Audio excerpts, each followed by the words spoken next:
Hello, guys, and welcome back to my channel, my Madridista channel. We are going to discuss Real Madrid, and first and foremost, we are going to start with a short analysis of what I think about the UEFA 16 last 16 Champions League draw. Then we are going to prepare for the game that we have at hand. This is a little derby between Getafe and Real Madrid. They are going to come to the Bernabeu, so better for us, of course. And yeah, thank you so much for joining in. If you like this kind of content, I'd love for you to support me with a subscription. Subscribe to my channel, give me a like, and comment down below what other kind of content would you like to see regarding football. I do have other channels that deal with other stuff, like a music reaction channel, and I'm going to add it in the description below. So without further ado, let's start with the analysis.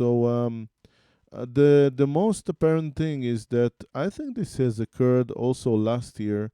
I don't remember the entire draw, but I remember that there was like a tough side and like a lighter side. So we can understand for sure that the side where Barcelona and Arsenal are sitting at the moment, right, where they are, um, is as opposed to this side where you have a lot of like potential champions. You have Paris Saint Germain, which is the concurrent champion, right? The actual champions of Europe. You have repetition of the final between them. What was it? It was the World Cup, right? The Club World Cup, the new edition. They were both in the final, and Chelsea won. And then you have Liverpool that can meet one of them, either an English derby, or of course, there might be Paris Saint Germain vs Liverpool, another very interesting game. Of course, Galatasaray has been very, very strong and has shown great opposition. So they're very dangerous, apparently. They have a lot of good players that are just playing in a different team rather than the first four or five major leagues in Europe. Of course, Real Madrid, Manchester City, which I'm about to analyze, and there is also Bayern Munich, which is who can bet against Hurricane and company. You know what I mean?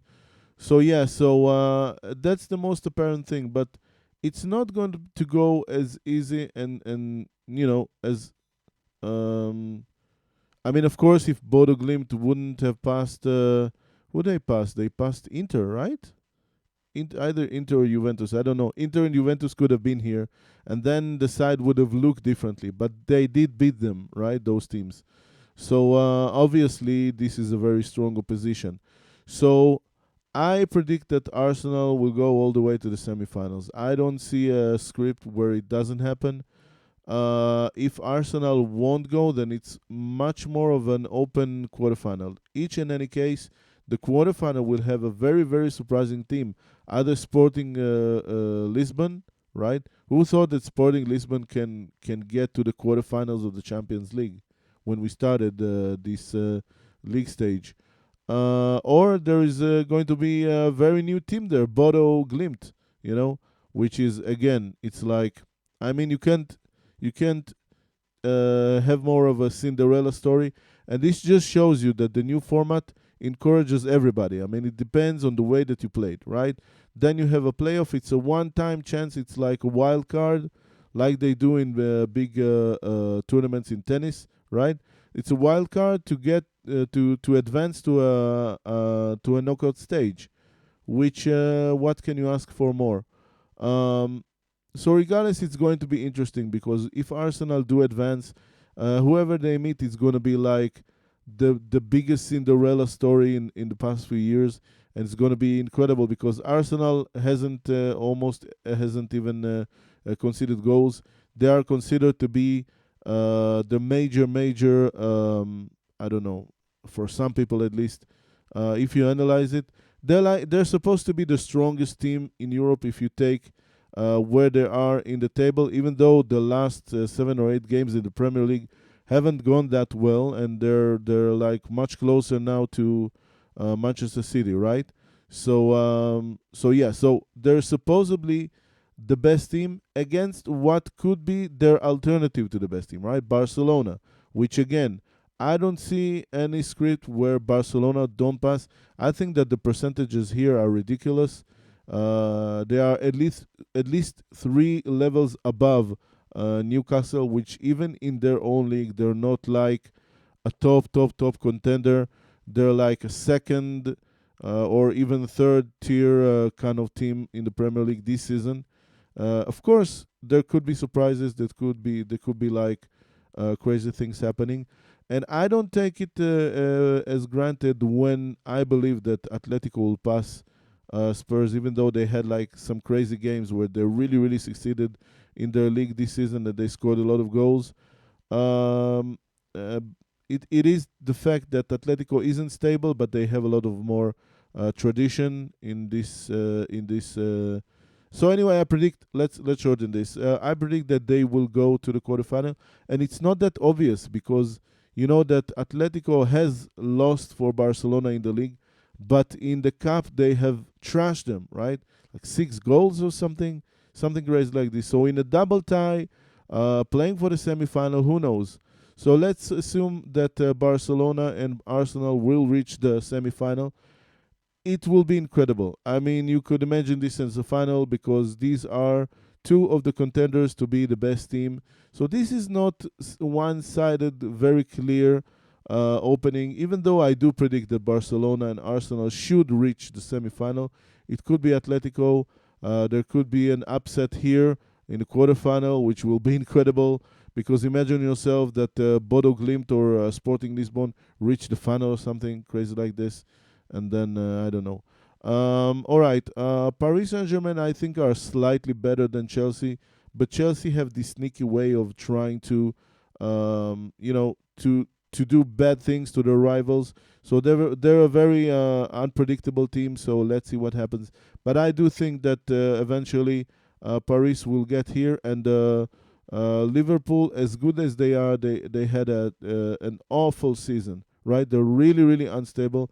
I don't think that they can pass through. So I predict that either Chelsea or presumably to my what I think that Paris Saint Germain will be in the semifinals. And then between Real Madrid and City, I mean this is a 50-50 tie. I don't know what is this percentages. It's ridiculous. City have been more stable in the league and have gained the gap between them and Arsenal, but they're still a very unstable team, and I think they still have the effects of what happened last season. Also, we can see the head-to-head between Real Madrid and City, and we can see definitely that Real Madrid have had the upper hand, especially in the last 2 seasons. And this is like is this the 5th season in a row that we're meeting them in this stage? That's insane. So they've beat us one time. They've actually thrashed us. So this has been really significant. Here it was a matter of penalties, but we were superior in the penalties. And here it was one-sided. Like it was for sure that we would pass them. It was in an earlier stage, even, and the City were really bad. So who knows? It's a 50-50 tie. Of course, I'm rooting for my team, for Real Madrid, to pass. But let's see what happens. There could be a lot of English meetings here on this side.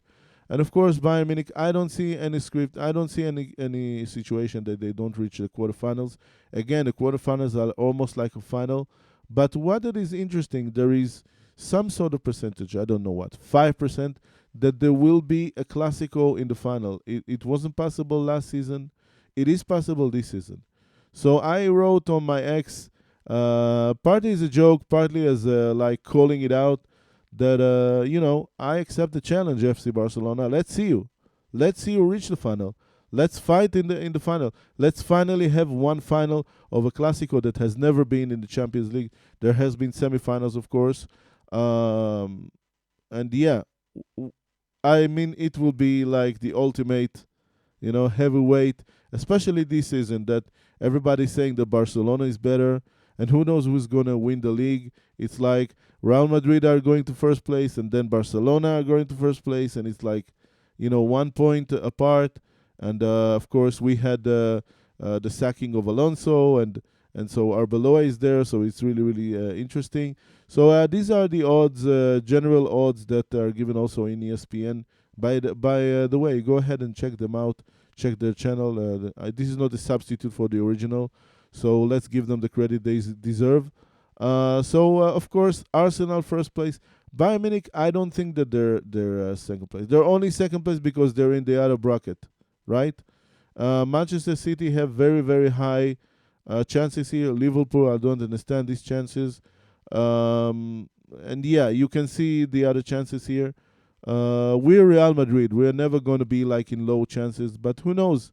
I mean, we have a very, very difficult side. Anything can happen here. It will be very interesting to play against Bayern Munich.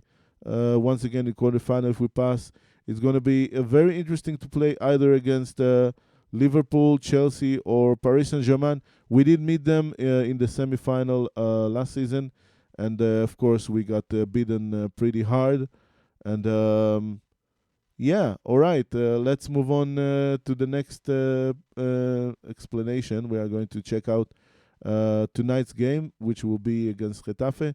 We don't usually play Fridays or Mondays, but apparently sometimes when there's a little bit of break and there's Champions League tie, they want to give a little bit of rest to the players. So they gave us Monday. It's like a surprise for us. Now, the latest news is that Kylian Mbappe is not going to be available. But to prepare us for the game, by the way, we're going to talk about the possible 11 right after Koda, my AI assistant and co-host, is going to give us a little bit of a prediction about what he thinks about preparation for this match. This is a little derby. It's going to be in the Bernabeu. It's a must-win, of course, for Real Madrid. But Koda, we're going back to you, and let us know of your thoughts and prepare us a little bit for this mini derby against Getafe tonight. Thank you. Real Madrid come into this one against Getafe at the Bernabeu with history firmly on their side. 6 consecutive wins in this fixture, dominance both home and away, and now the opportunity to make it 8 straight victories at home in all competitions. On paper, it's a favorable matchup. In reality, it's a game that demands discipline and patience. Getafe don't come to trade punches. They come to disrupt rhythm, close passing lanes, slow tempo, and force you into frustration. The preparation this week has clearly revolved around squad uncertainty. No official match list announced yet suggests late fitness assessments are ongoing. Militao and Bellingham remain long-term absentees. Mbappe's 3-week setback removes vertical explosiveness from the front line, and Dani Ceballos being unavailable narrows rotation in midfield. That shifts the spotlight directly onto defensive balance. If Rudiger partners Alaba centrally, that pairing becomes critical. Rudiger brings aggression and front foot duels. Alaba brings composure in build-up. Against Getafe's compact block, Madrid will need Alaba's distribution to break lines early rather than circulating endlessly across the back four.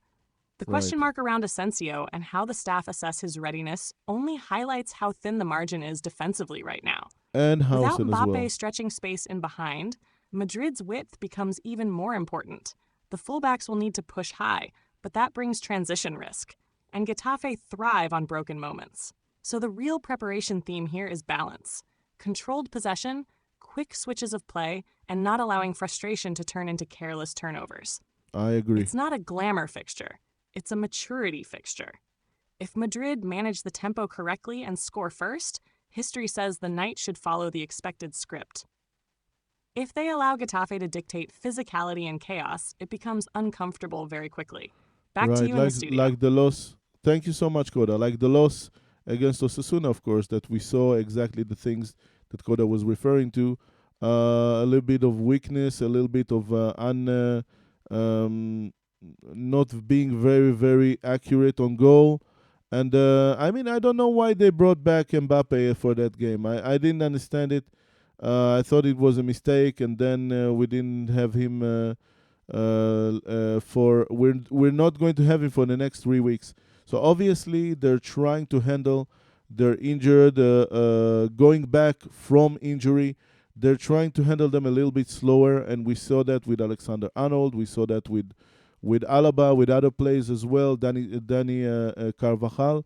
But somehow the main stars are like there, stuck there, and not getting the rest that they should get, and always trying to get back and play. We remember that under Alonso, Mbappe wanted to break or to equal the record of Cristiano Ronaldo, and then he played after an injury. He played, I think it was 90 minutes in the cup, which he really wasn't called for. We really didn't need him for this game, for this match, and yet he played. And then later he was injured, and now it's concurrent injuries, and he isn't 100%, so he doesn't play at his best, and he doesn't score the goals that he's supposed to score, and then we don't get from him what we need. While we have Garcia, which obviously has shown that he's a very, very high level striker, and we don't use him enough. So I think that Garcia should get more minutes in the starting lineup, regardless of Mbappe's fitness.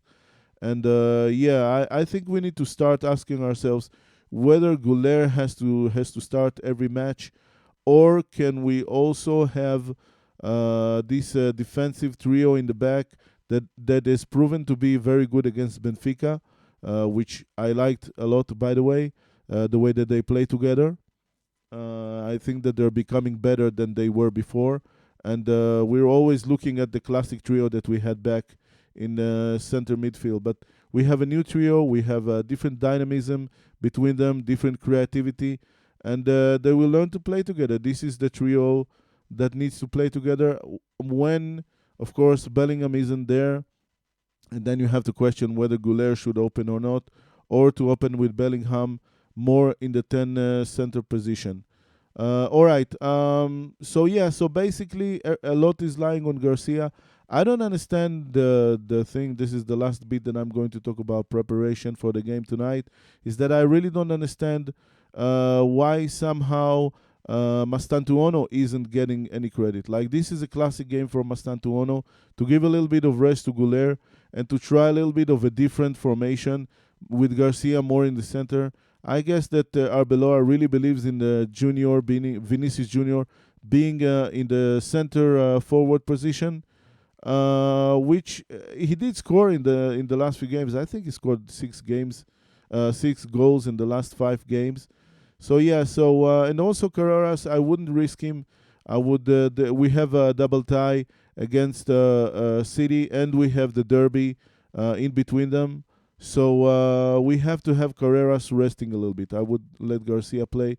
Garcia has been really good this season when he did play, so I don't see any reason not to give him the rest, especially when Arnold can get rest with with Carvajal. He can change him, and other than that, I agree. I think this will be the lineup. Even though I really hope that the changes will be done the way that I said it. There is a lot of risk from different players, from Getafe. Obviously, they have like some dangerous players that we need to look out from. But the last 6 matches, we've won. So I'm optimistic that we are going to win this game. We have to win this game. Obviously, that Barcelona has done an incredible job against a very hard opposition, and we can also see that now that we're looking at the games. So they beat, and this is, by the way, this is who scored the website that I really love to use for statistics. So yeah, so Barcelona very, very clearly won Villarreal at home. Um, it's the third team in Spain, so it was supposed to be a tougher match. But I guess with a hat trick by, um, you know, I mean, obviously, I know the names. Just sometimes names slip for me, but you'll get used to that. You'll see me battling with names a lot of times. So Lamine Yamal has scored a hat trick. Obviously, very good for Barcelona. We have to win this game. Otherwise, we're going to start running after Barcelona, being with a 4-point gap. It's not going to be good for us. This is the situation right now. You can see they have 64 points. We have 60 points. We have to win this match.